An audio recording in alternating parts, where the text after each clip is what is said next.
অবৈধ দখলের বিরুদ্ধে উচ্ছেদ অভিযান পরিচালনা করছে পুলিশ, কিন্তু খোদ ডিএমপির বিভিন্ন থানার সামনে নিয়ম ভাঙছেনও তারা।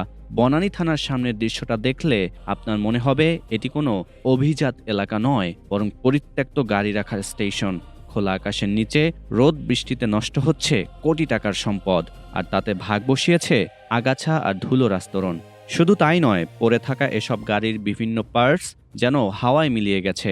দীর্ঘদিন এভাবে রাস্তায় পড়ে থাকায় এবং কোনো জোরালো তদারকি না করায় গাড়িগুলোর অস্তিত্বই যেন এখন বিলীনের পথে।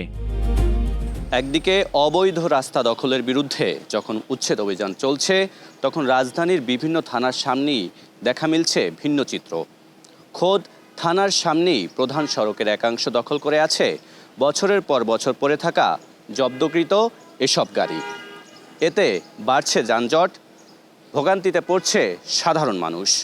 বনানী থানার অফিসার ইনচার্জের সাথে এ নিয়ে কথা বললে তিনি আদালতের নির্দেশে আইনি প্রক্রিয়ায় এই যানবাহনগুলো দ্রুত সময়ে অপসারণের আশ্বাসের বাণী শোনান।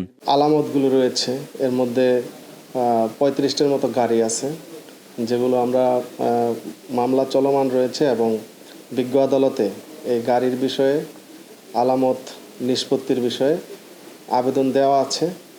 বিজ্ঞ আদালতের অনুমতি সাপেক্ষে এই আলামতগুলো নিষ্পত্তি করা হয়। আইনি জটিলতায় নিলাম কিংবা হস্তান্তর করার মারপ্যাচে পড়ে সৃষ্টি হয়েছে এই দীর্ঘ ভোগান্তির। ফলে ক্ষতিগ্রস্ত হচ্ছে রাষ্ট্রের রাজস্ব খাত। অল্প সময়ের মধ্যে এই প্রক্রিয়াগুলোর সমাধান করা হলে দেশ এবং দেশের নাগরিক উভয়ই উপকৃত হবেন বলে মনে করেন সংশ্লিষ্টরা। তবে সাধারণ মানুষের প্রত্যাশা, সমন্বিত উদ্যোগের মাধ্যমে দ্রুতই দখলমুক্ত হবে রাজধানীর এই গুরুত্বপূর্ণ সড়কগুলো। তানজিমুল আবিদ, নাগরিক প্রতিদিন, ঢাকা।